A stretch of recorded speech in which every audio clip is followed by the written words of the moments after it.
બોટાદ જિલ્લાના રાણપુર શહેરમાં ઠેર ઠેર ગંદકીને લઈ ગ્રામ પંચાયત દ્વારા સાફ સફાઈ કરીને દવા છાંટવામાં આવી।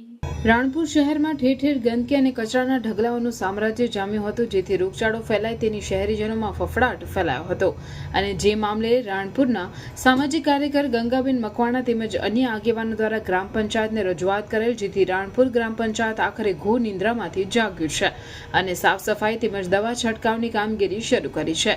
બોટાદ જિલ્લાના રાણપુર શહેરમાં જે ગંદકી હતી તે ગંદકી રાણપુર ગ્રામ પંચાયત દ્વારા સાફ સફાઈ કરીને દવા છાંટવામાં આવી છે, જેમાં રાણપુર ગ્રામ પંચાયતના સરપંચ ગોસુભા પરમાર, તલાટી મંત્રી રાઠોડ તેમજ આરોગ્ય ખાતાની ટીમ સાથે શહેરના વિસ્તારોમાં સફાઈ અને દવાનો છંટકાવ કરવાની કામગીરી શરૂ કરી છે। નામ ઝાલા ઘનશ્યામ સનાભાઈ છે।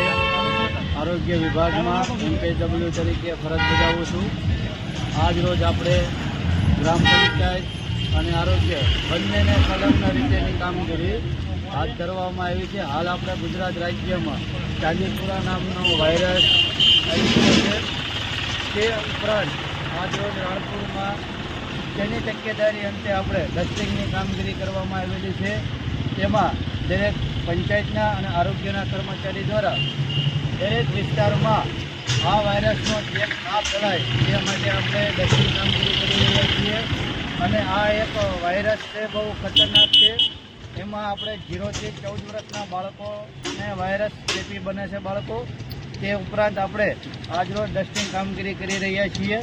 પંચાયત અને આરોગ્ય વિભાગ બંનેની સંલગ્ન કામગીરી છે તો આજરોજ હાથ ધરવામાં આવી છે। રાણપુરમાં સાહેબ કયા કયા વિસ્તારમાં કામગીરી હાથ ધરવામાં આવશે? રાણપુરમાં આજરોજ આપણે જે મેન વિસ્તાર છે, રોડ છે, ત્યાર ઉપરાંત જે ઝૂંપડપટ્ટી વિસ્તાર છે, કાચા મકાનો ધરાવે છે, તે ઉપરાંત જે લીપણ વગર જે આપણે છાણથી કરેલા છે, ઢોર ઢાખર છે, તે આ બધી ડસ્ટિંગ કામગીરી કરવામાં આવશે આજરોજ।